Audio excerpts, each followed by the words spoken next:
Good morning, welcome to my daily blog. আমি আবারও চলে এসেছি তোমাদের সাথে ছোট্ট একটা ব্লগ শেয়ার করতে।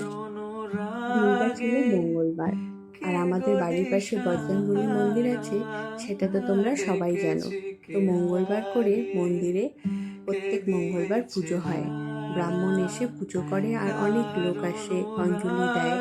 তো মঙ্গলবার দিন আমাদের অনেকটা সকাল সকালই ঘুম থেকে উঠতে হয়।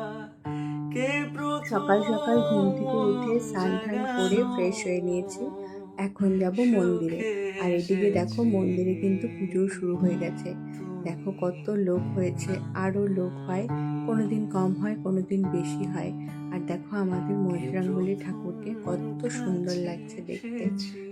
পুজো টুজো করার পরে রান্না একটু দেরি করে করব, কারণ আজকে সারাদিনটাই বৃষ্টি হয়েছে আর ওয়েদারটা এতটাই ঠান্ডা, মনে হচ্ছিল যেন খিচুড়ি খাই। তো মাকে বললাম যে, মা তো সব রেডি করেই রাখে, মাকে বললাম যে গরম গরম করা যাবে খাওয়ার আগে আগে। তো আমি বসে বসে একটু কয়েকটা প্র্যাকটিস করছিলাম, তারপরে চলে এলাম খিচুড়ি রান্না করতে। বৃষ্টির দিনে খিচুড়ি খেতে বেশ ভালো লাগে, আর আমার তো খিচুড়ি এমনিতেই ভীষণ প্রিয়, সে গরম হোক বা ঠান্ডা। কার কার খিচুড়ি খেতে ভালো লাগে সেটা কিন্তু অবশ্যই কমেন্টে জানিও। আর সেদিন কিন্তু খিচুড়িটা ভীষণই টেস্টি হয়েছিল। খিচুড়ি, তরকারি আর পাঁপড় ভাজা, একদম মনে হচ্ছিল ভোগের প্রসাদ।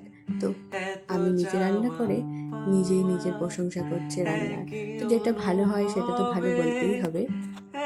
আজকে ছোট্ট একটা মিনি ব্লগ তোমাদের সাথে শেয়ার করলাম। ব্লগটা কেমন লাগলো সেটা অবশ্যই কমেন্টে জানিও। দেখা হচ্ছে পরে কোনো সুন্দর ব্লগে। টাটা।